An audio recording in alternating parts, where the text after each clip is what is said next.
Magandang hapon po muli sa inyo, Coach Oli. At syempre, meron tayong bisita ngayon at alam ko, inaantay ito. Ito'y sinisigaw kasi madalas na pinapakita ng mga ating mga manunood na sila ay very interested sa pagtakbo ni Attorney Vic. Kaya magandang hapon po, Attorney Vic Rodriguez. Magandang hapon, Coach Oli. Magandang hapon sa lahat ng iyong subscribers at nanonood ngayon na saan man panig ng mundo. And thank you for inviting me once again to be your guest in your program.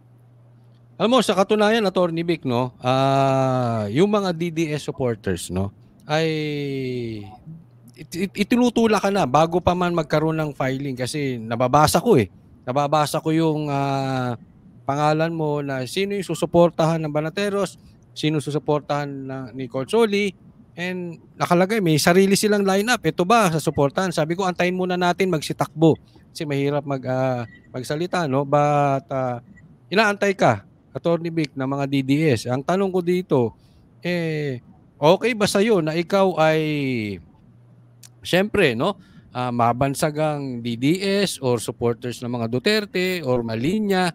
Kasi alam natin may mga iba na medyo gumigit na or nasa ibang ibang kampo.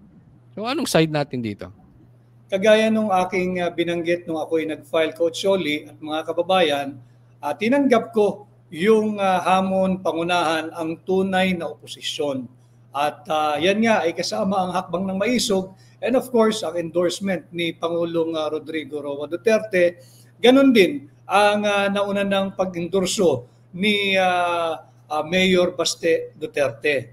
And hindi naman kasi naintindihan ko yung mga panawagan, Coach Oli, at I am not oblivious to the call, to the comment section, yung mga nababasa ko rin naman na kumandidato ko. But to be very honest and candid to you and to all your viewers, I have only come to a decision to accept the challenge to lead the real opposition o yung tunay na opposition only last October 5, Saturday evening. Nung nagpulong-pulong na yung mga kasama natin sa Hakbang ng Maisog at nandoon nga ang aking rinerespeto si dating Cabinet Secretary ni PRRD, si Manong Johnny Vasco. At nag-usap-usap kami, alam namin na hindi magiging madali yung laban because I do not have the wherewithals, the logistics, and the finances. I do not have the party except for the support of the social movement ng Hakbang ng Maisog and of course, yung Duterte supporters o yung DDS. At tinanong ko lang sila if I'm going to heed your call and take up the leadership role and the leadership challenge. It's either we are all in sa labang ito o kung tayo'y hesitating, forget about this joining this electoral process and electoral exercise. And unanimously, with that small group, all of them said, yes, we are all in. Laban tayo at kasama naman natin ang higit na nakararaming Pilipino. Actually, nandoon ako sa Manila Hotel. Nakita kita, kaya lang hindi na ako lumapit kasi medyo pinagkakaguluhan ka rin, maraming interview. So, ayoko nang makisingit pa, no? Pero I'm happy dahil tinaas nga ni Mayor Baste at ni PRRD yung iyong kamay at ibig sabihin ay suporta sila sa iyo, no? And I'm sure nasa suporta mo rin ang Maisog, nasa likod mo rin. But if ever manalo ka, makakakuha rin ba ng suporta? Alam naman natin na ang panggigipit ngayon sa mga Duterte. So, tutumbukin ko na ng derechahan, may makukuha rin bang suporta ang mga Duterte sa iyo? O yeah, humingi man sila or hindi? O tatandaan ho ninyo, ang Hakbang ng Maisog is a social movement that advocates and calls for transparency, accountability, peace, and security. And I was asked by the same question yesterday kung meron daw po bang conflict sa aking advocacy na war on corruption, true opposition, and good governance. At ako ay na-endorso ni Pangulong Duterte at ni Mayor Baste Duterte dahil daw merong mga kontrobersiya o aligasyon na kinakasangkutan si Pangulong Duterte, even Vice President Inday Sara Duterte.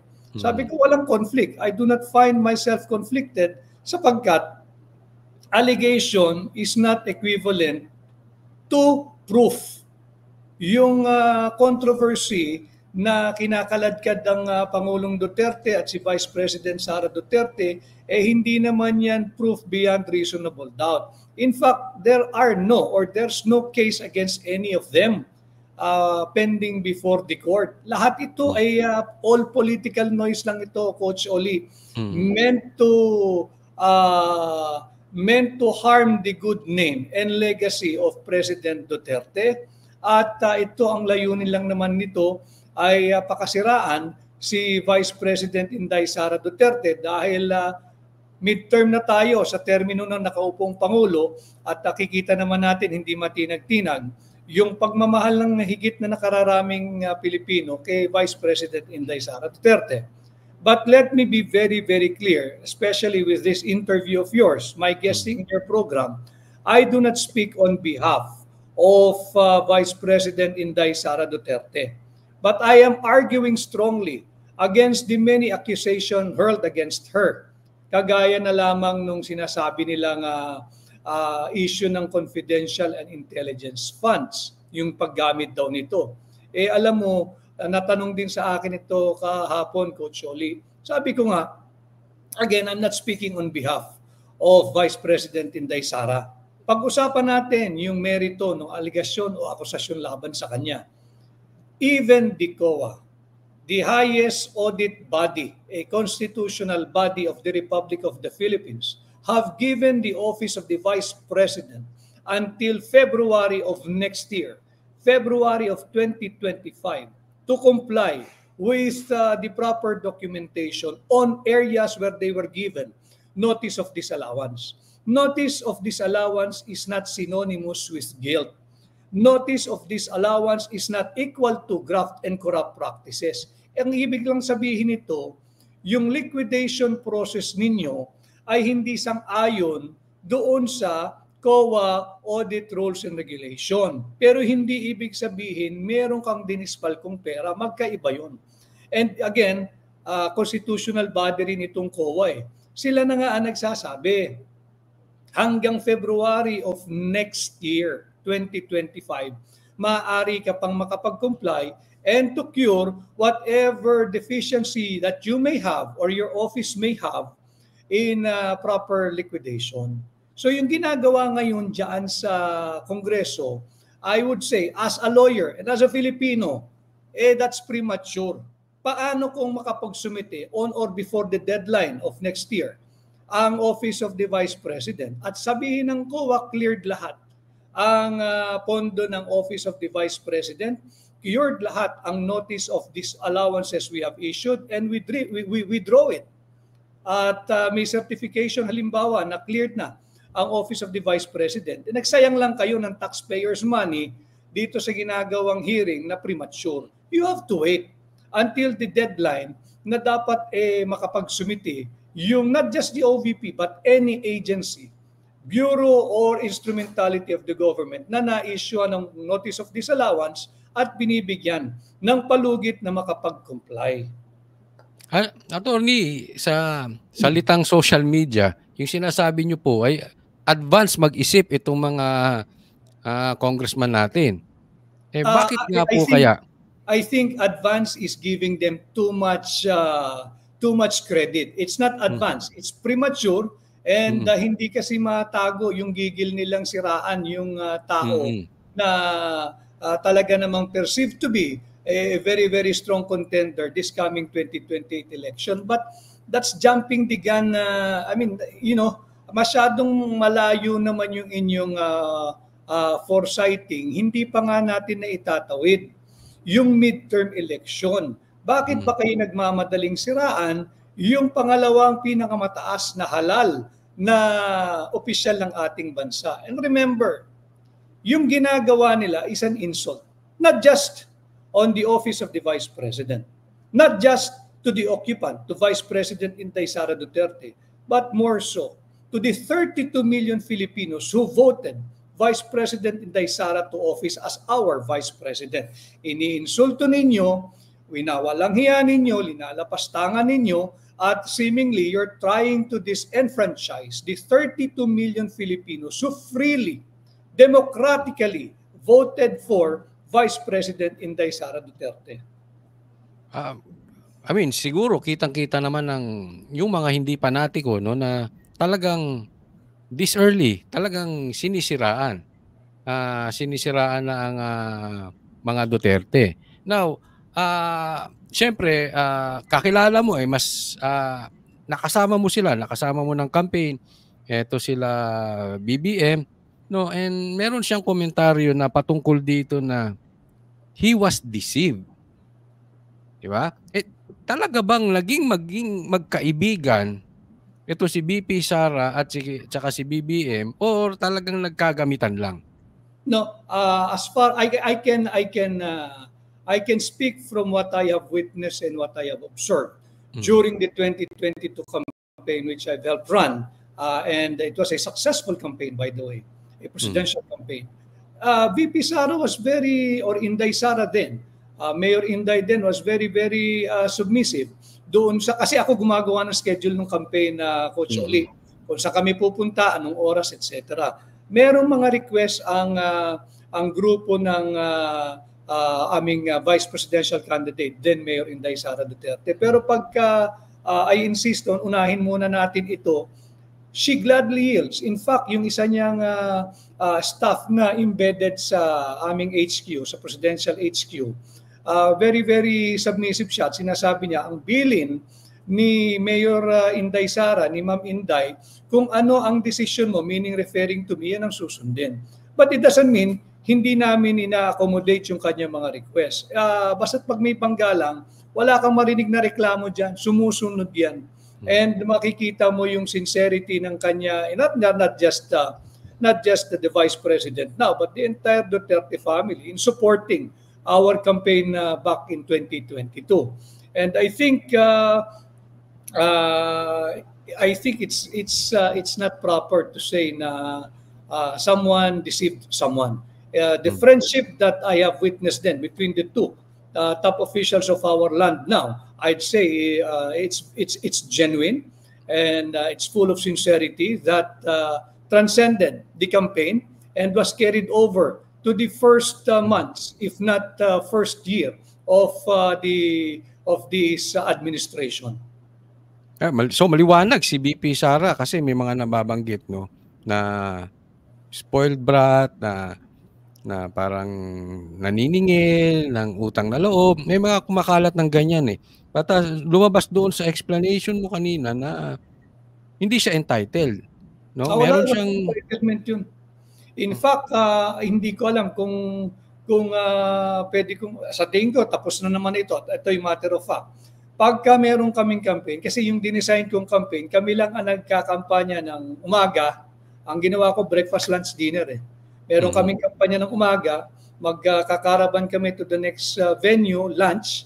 And then during afternoon ng lunch, mid-afternoon break kami, doon kami manananghali. Pag hinahanap namin si Mayor Inday noong mga panahon na yon, she will not join doon sa mga lunch na inorganize ng mga kung sino man mag-host sa amin ng lunch. May baon yan. Napakasimpleng tao, may sarili siyang baon. Kumakain yan, sasakyan lang niya. Hindi mapaghanap ng kung ano yan. Nakita ko yan personal. Dahil sabi ko nga, ako nakakaya naman, ba't hindi yata sinabihan si Inday na merong tayong nag-host ng lunch, etc. But no, wala siyang hinihinging ganun. Nandun lang yan sa kanyang van, doon kumakain, may sariling baon. At magpapakita yan doon sa next caravan namin from the mid-afternoon break. May caravan kami papunta doon sa late afternoon rally bago kami maghiwa-hiwalay for the day. I've seen it myself. I am a witness. Na napakasimpleng tao nitong ating Vice President. At makikita mo naman na talaga namang object lang siya ng political demolition dahil nga hanggang sa ngayon hindi nila matinag yung kanyang trust rating, approval rating at pagmamahal ng sambayan ng Pilipino. Yung maganda kasi maraming gumagawang mga politiko ganyan eh, yung mga nagkakamay. Alam mo yung bigla sila nagiging down to earth pagkakampanya. Pero ito si VP Sara, talaga namang na experience mo na kahit behind the camera, simpleng tao. Oo, at saka lagi siyang merong, if I'm not mistaken, laging may baon yan nung, they call that something na bigyan din ako one time, kumakain kami ni Pangulong Duterte, yung parang bagoong, ginamos, parang, it's a brown thing, na parang, sa equivalent dito sa Tagalog ba, bagoong. Meron laging baon na ganun yan. Intindi, no? But, punta naman tayo dun sa programa mo, no? Ano yung masasabi mo, Attorney Vic, na yung tatlong magiging focus kung sakaling ikaw ay mahahalal bilang senador? Ano yung programa? Pagka ako ay pinalad at pahiramin ako ng mandato ng higit na nakararaming mamamayang Pilipino sa aking aplikasyon at bilang inyong senador, papangunahan ko yung war on corruption. Maraming problema ang ating bansa. Subalit pangunahin dyan yung korupsyon. Dahil napakalaki na ng ating utang, Coach Oli. To date, I think it's more than 15.69 trillion pesos ang pagkakautang ng Pilipinas, yung ating national debt. And when you relate that to the entire population, kada Pilipino, kahit ikay one day old pa lamang, kahit ngayon ka pa lang at this very moment ay pinapanganak, meron ka ng utang na higit kumulang ay 138,000 pesos. Pag hinati-hati mo yung 15.69 trillion pesos. At itong utang na ito, utang po ito mga kababayan, pero saan nila ginagamit? Yung inuutang na pera na babayaran nating lahat ng Pilipino. Kaya nga lagi ko sinasabi, yung ating war and corruption, I'm inviting all of you to come join me in this advocacy on war on corruption and good governance, sapagkat ito, corruption is everybody's business. Kailangan natin pansinin ito dahil babayaran natin ang mga utang na ito. Walang masama mangutang ang gobyerno. Walang masama mangutang ang pamahalaan. Basta yung inutang na pera ay gagamitin para palawigin, palawakin at payamanin at pasiglahin ang ating ekonomiya. Pero may problema tayo at hindi tayo dapat pumayag kung yung inuutang na pera ay nauuwi sa korupsyon. Saan ka nakakita yung inutang na pera na babayaran pasanin ng bawat Pilipino, ninanakaw lang at nauuwi sa korupsyon? Bibili ng mga mamahaling Hermes bag, bibili ng mamahaling relos, at kung ano-anong kotse, kapritsyo, bisyo, sasakyan, at kung ano foreign travel, personal man, o pinalalabas na opisyal na biyahe. Yan korupsyong maliwanag yan. And itong unang 2 taon ng kasalukuyang administration, higit kumulang 500 billion pesos ang sinabing ibinuhos o iginugol sa flood control programs na ang bilang is 5,500 flood control programs, Coach Oli. Konting ulan, kahit walang bagyo, bumabaha ang napakalaking bahagi ng Metro Manila. Pagka may bagyo, sabayang panihabagat, halos inundated at impassable ang buong Metro Manila at malaking bahagi ng Luzon at iba't ibang panig pa ng ating bansa. Singilin natin sila. Nasaan yung 500 billion pesos na pera ng sambayan ng Pilipino? Saan napunta yan? Nasaan yung 5,500 flood control programs na ibinida noong nakaraang SONA? Pera natin yan, dapat yung panagutin kung sinong dapat managot. That's why my challenge then, and until now, and my advocacy all the way, dito sa Akbang ng Maisog, ilabas ninyo yung listahan. Sino-sinong mambabatas ang nakatanggap ng flood control funds? Saan ninyo linagay yung lokasyon, specific locations of your flood control programs? Magkakano kada distrito, kada probinsya ang linagay ng ating mga mambabatas diyan sa itinatagong flood control funds and flood control programs, at sino-sino ang mga kontraktor para makapaningil tayo ng tama ang sambayan ng Pilipino. Dahil pagod na ang mamamayang Pilipino sa usapin ng korupsyon. Coach Oli, tayo'y 50 years old na. At nung bata pa tayo, ang sinasabing problema ng Pilipinas ay ang kahirapan dulot ng korupsyon. 50 years old na tayo ngayon, ang problema pa rin korupsyon. Buti sana bumaba, palala ng palala ng palala. And they're covering it up sa paggamit ng ayuda. At pinagtatakpan nila yung issue ng korupsyon sa paggagamit sa mga Duterte at paninira kay Pangulong Duterte, paninira kay Vice President Inday Sara Duterte, kung ano-ano investigasyon. Noong nakaraang administration, wala tayong problema ron. I advocate for transparency and accountability. Yung may kasalanan, kasuhan. Yung may pananagutan, then i-convict yan ng court. Pero what about the present dispensation, yung current administration? Marami rin kayong pagkukulang. Simulan natin dito sa flood control funds, dito sa flood control programs. Attorney Vic, maliwanag para sa akin, kung may 500 billion para sa flood control, tapos binabaha pa rin, ito'y maliwanag na corruption na talaga. Ngayon, kung manalo ka, tututukan mo ba at talagang hahabulin mo? Definitely may nakinabang. Kung pagpapatuloy ang baha, hahabulin mo. Dapat nating habulin. At simulan natin sa pagsusuri sa mga budget na ipinapasa ng kada taon ng ating gobyerno. Wala nang tunay na oposisyon, Coach Oli. Wala nang nagsasalita. Wala nang nag-o-object. And babalikan ko rin. At kung ako ho ay papahiramin ninyo ng inyong mandato at ako ay papasa na bilang aplikante ninyo na maging senador, sisimulan ko ang gumawa ng alyansa sa lehislatura at ating ibasura yung resolution number 10.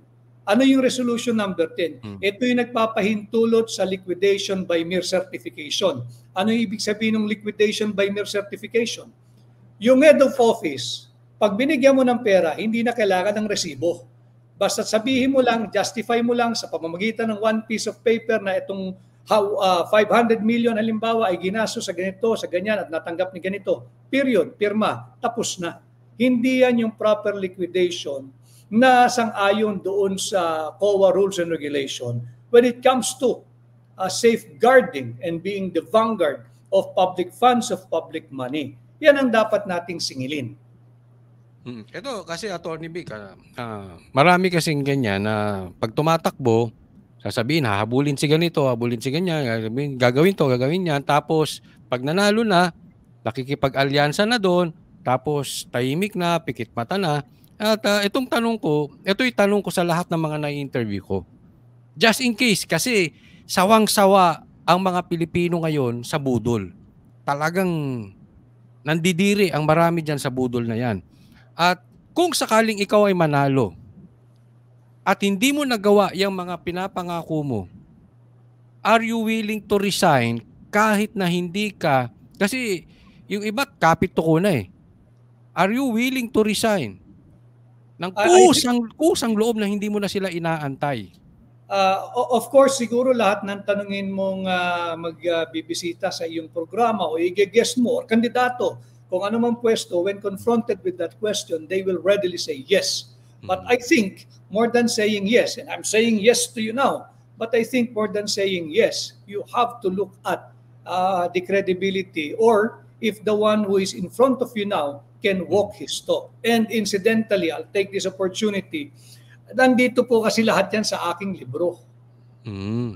At dito sa aking libro, I have said this many times. Nung sa Malacanang, ilang beses akong nag-resign bago pa man kami officially makapanumpa. Bago pa ako makapanumpa officially bilang executive secretary, I said to then BBM before he took his oath as president, bago siya naging PBBM, ako hindi ko kailangan ng appointment. I'm willing to help you. I don't need this. But he said, no, pinaghirapan natin to. Meron tayong gustong direksyon tahakin na tama. I need you here. That's why I have to yield to him. At mahirap na mga, it's very difficult to say no to an incoming president. And when we were together in Malacanang, he was already the president. And I was his ES. I have tendered my resignation many, many times. But he said, no, you stay with me at pinaghirapan natin to, tulungan mo ko dito. And again, mas mahirap kang hindi sa isang nakaupong or incumbent president. But at the end of the day, I was able to walk away from all the grandeur, the excitement, the however Temptation. sexy some people may find the position of executive secretary, even my subsequent appointment as the presidential chief of staff. I was able to walk away from it all. And hindi bago sa akin yung tatalikuran ng isang bagay at hindi ako attracted lang sa pwesto. We want to do something for the country. That's why I applied and I am applying to be your senator. Ayun, sa akin hindi pa maliwanag, no, kasi hindi ko na babalitaan. But yung pagtakbo mo ba as independent o nasa PDP ka or ibang partido? I have decided to run as independent, Coach Oli, dahil kagaya rin ng aking sinabi nung ako ay naghain ng aking kandidatura para malinaw na pagsagi-sag ito na ang aking tanging partido ay kayo, ang Republika ng Pilipinas, at ang aking mga party mates o kaalyado ay kayo rin, ang sambayan ng Pilipino. So that when I will be blessed with the mandate of the Filipino people at ako'y pala rin na kumatawan sa sambayan ng Pilipino, hindi ako beholden o hindi ako nangangamuhan sa isang political party, sa isang politiko o di kaya sa isang oligarko.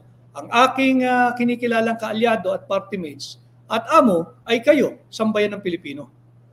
Actually, Attorney Vic, maganda yung pagiging independent, no, may advantages yan. But isa sa disadvantages niyan ay yung makinarya at the same time, paano yung magiging kampanya mo? Iikot ka mag-isa sa Pilipinas or through social media or... Well, there is the possibility of me being adopted or being asked to run as a guest candidate of a political party or multi-party adoption or being the guest of several parties. But that remains to be seen. But kung wala man yan, I have the Hakbang ng Maisog, a social movement to help me. And more than Hakbang ng Maisog, I have the Filipino people to help and support me. Actually, ako dahil nasubaybayan ko to si Attorney Vic, no, gusto ko lang ipakita tong aking na-observe kay Attorney Vic kasi ako, I will vouch for Attorney Vic kasi nakita ko yung kanyang trabaho at bagamat kami magkaklase, no, magka-varsity pa kami ni Attorney Vic, nung panahon ng campaign magkaiba kami ng kampo. At binabanata ko si Attorney Vic, not personally pero doon lang sa differences namin sa politika, no? At nakita ko yung kanyang lakad, hindi niya minasama, wala siyang pinakita, and yung isa sa doon sa nagustuhan ko doon sa sagot niya ay talagang he is willing to walk away sa mga ganito. Pag hindi siya kapit-tuko, pagka kikita niya medyo may, siguro sabihin na lang nating hindi naaayon sa kanyang paninindigan, he is willing to resign. Kaya ako, susuportahan ko all the way si Attorney Vic. Kaya sabi ko nga sa kanya, kung ano man ang maitulong ko, tawagan lang dahil nakita ko kung paano siya. At I'm very happy ngayon bagamat hindi naman sa PDP, pero itinaas din siya ng mga Duterte. So that is a very big factor, lalo na doon sa crowd ng mga DDS, mga maka Duterte. No, andyan na po yung corruption. Yan ang una mong pangako. Sabihin na lang natin pangako.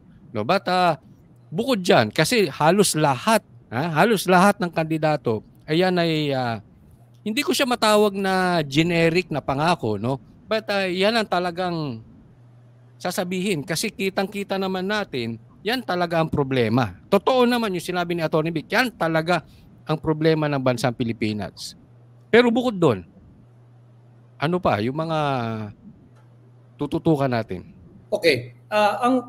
It's not just a motherhood statement on my part, Coach Oli, yung aking war on corruption at yung ating good governance. Because ang problema pinakamalaki ng bansa natin talaga ay korupsyon. Noon hanggang ngayon at higit pa ngayon, korupsyon, Pangalawang problema, korupsyon. Pangatlong problema, higit na korupsyon.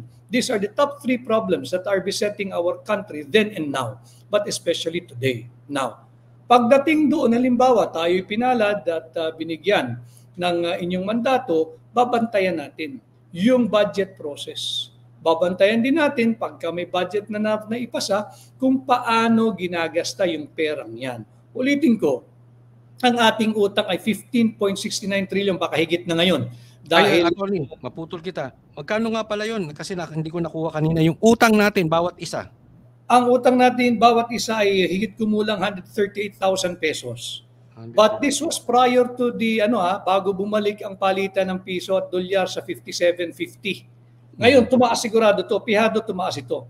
Because almost 40% ng ating utang ay in dollar denomination o yung inutang natin sa mga foreign sources.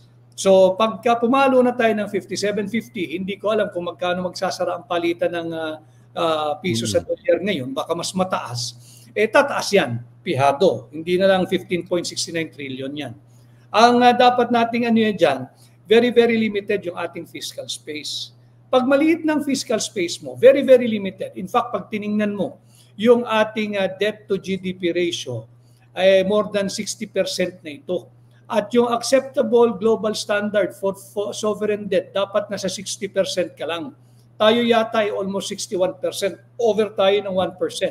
Slightly lower ba dun sa elevated 63% mga siguro 3 months ago. Slightly lower, 61%. Kasi nga bumaba yung halaga ng dolyar, lumakas ang piso. Pero ngayon, tumaas na naman ang dolyar, baka yung ating debt to GDP nasa 62% kasi nga nagbabari yan, very fluid and volatile yan.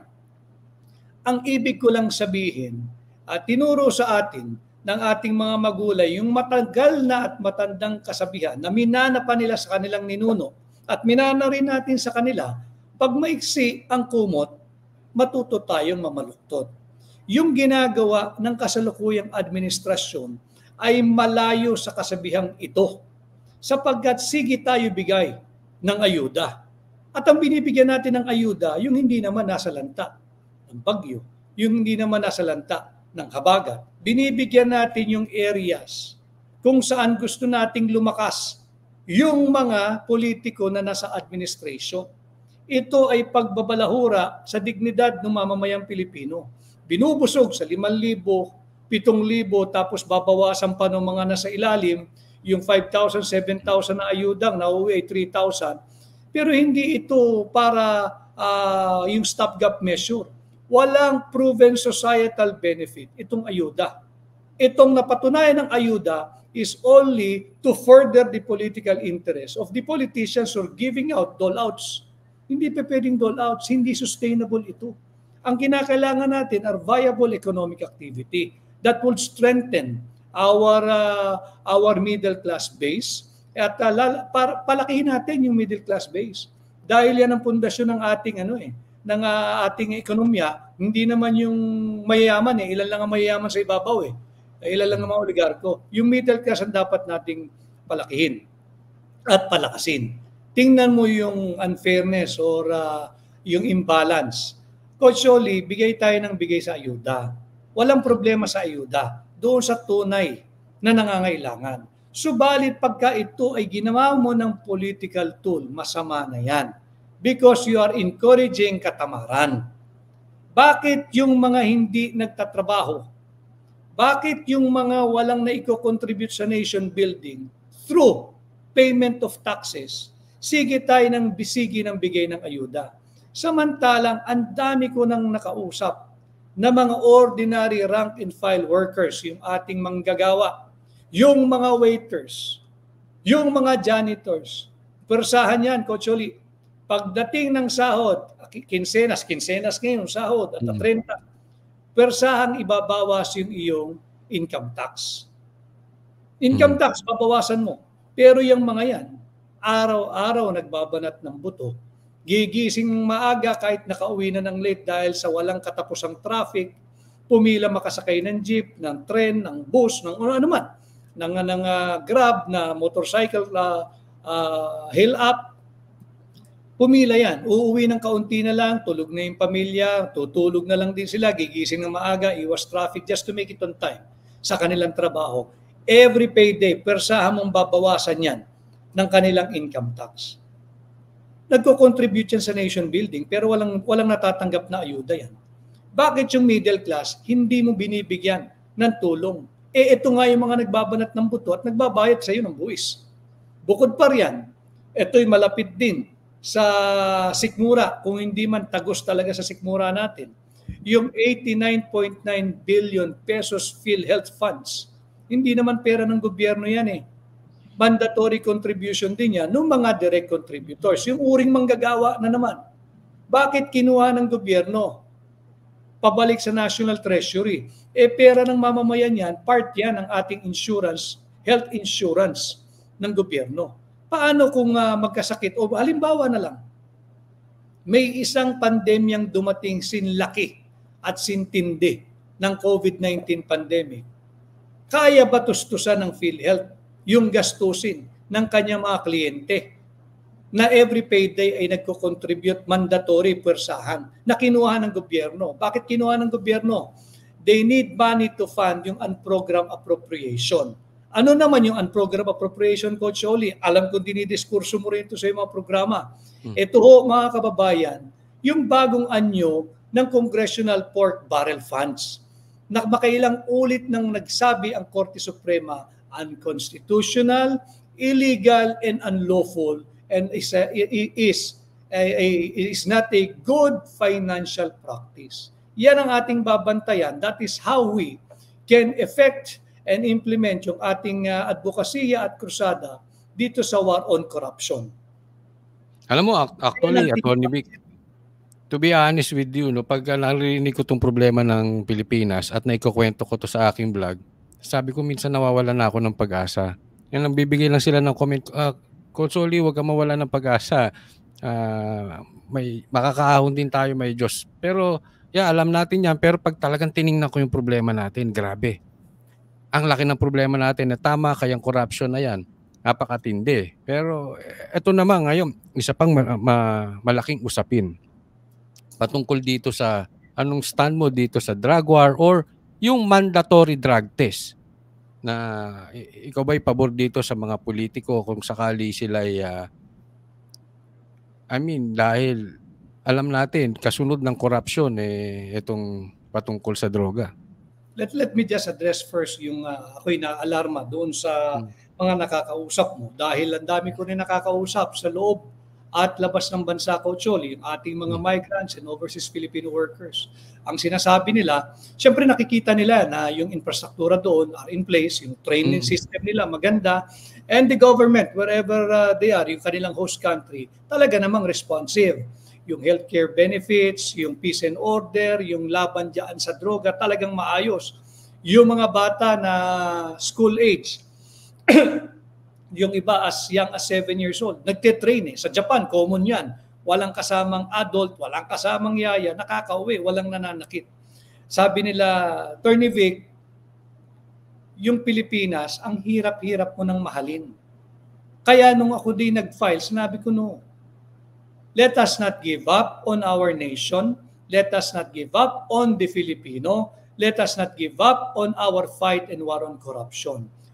Yun ang aking isinusulong dahil ako naniniwala ang pagbabago ay posible. Posible ang pagbabago. Change is possible. Huwag lang natin bitawan itong war on corruption. As for the war on drugs, wala namang masama sa war on drugs. In fact, lahat ng pamunuan, mapabarangay. Simulan na natin, huwag na sa barangay. Simulan natin sa ating mga tahanan.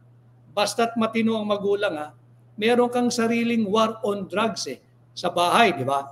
Binabantayan mo. Hindi lang yung mga anak mo.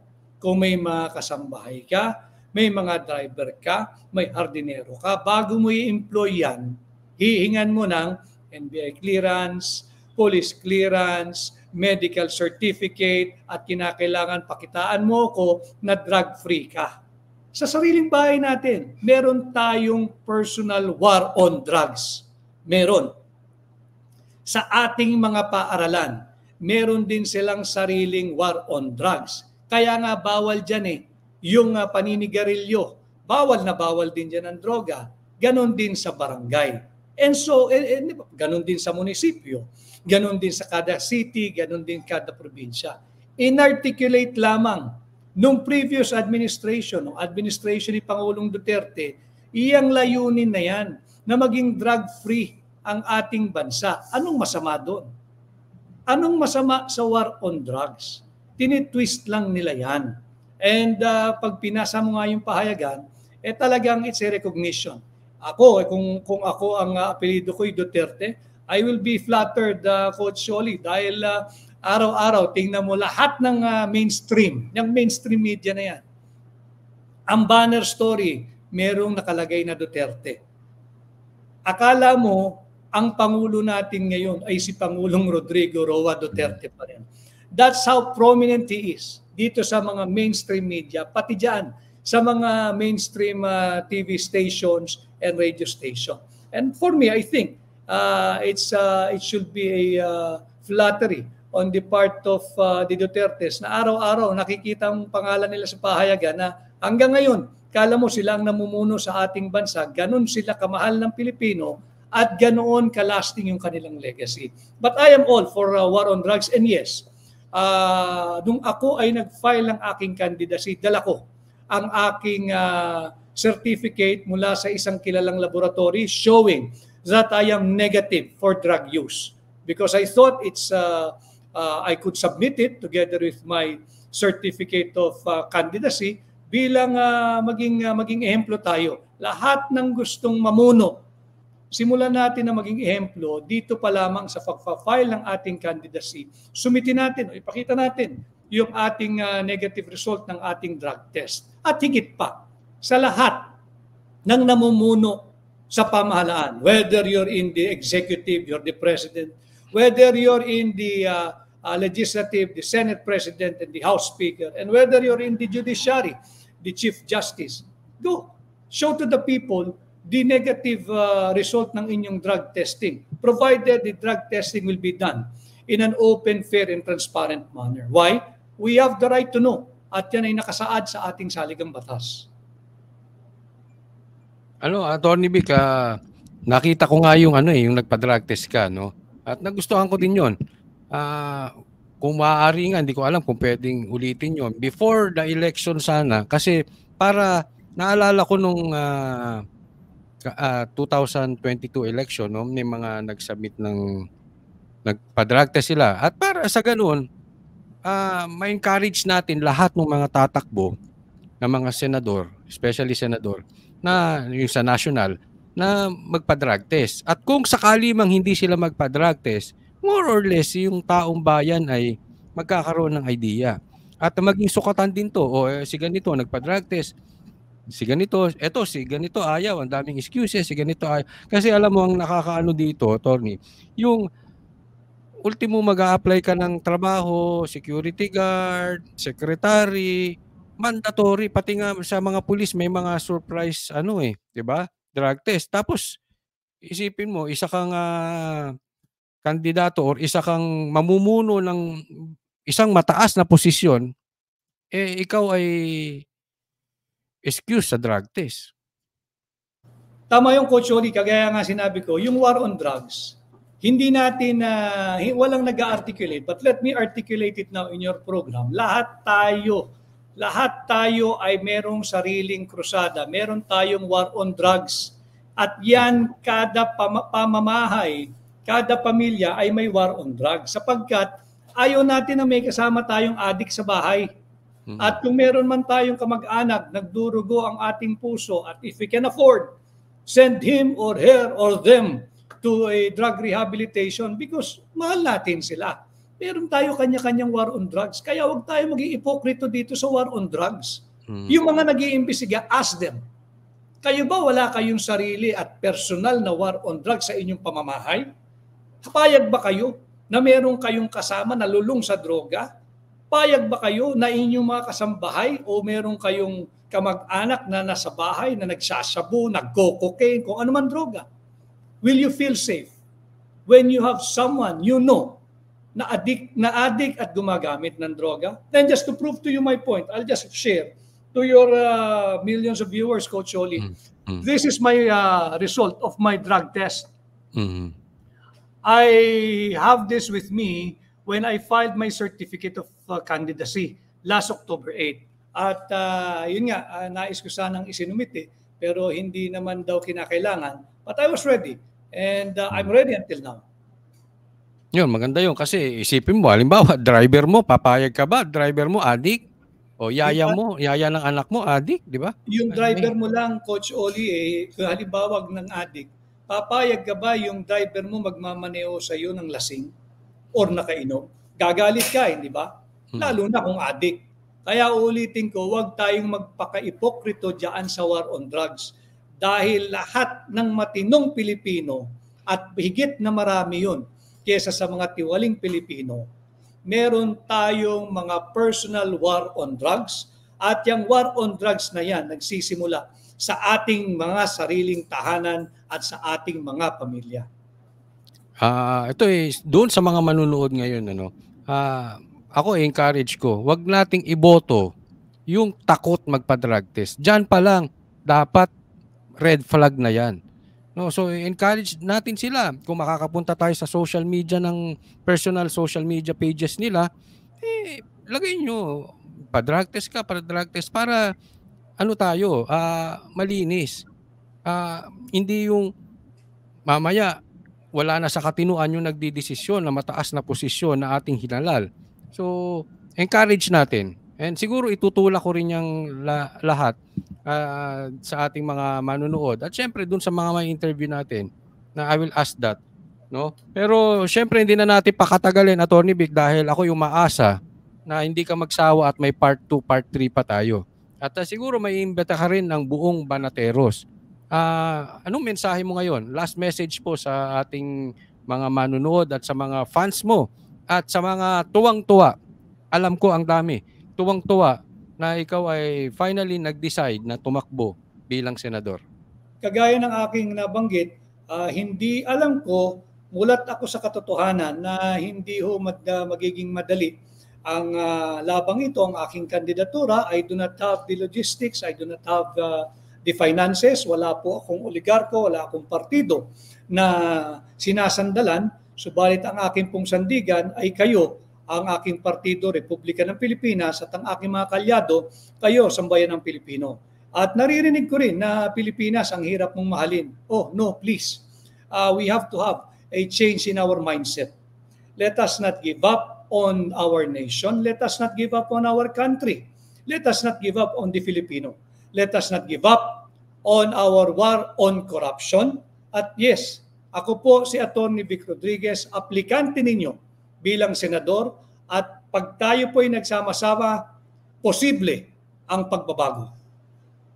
Maraming salamat, Atty. Vic. Kita-kita po tayo ulit at God bless sa pagtakbo mo. Sana ikaw ay palarin at kailangan ka namin. Suportahan natin. Maraming salamat, Coach Oli, at sa muli nating pagkikita. Salamat, Atty. Vic.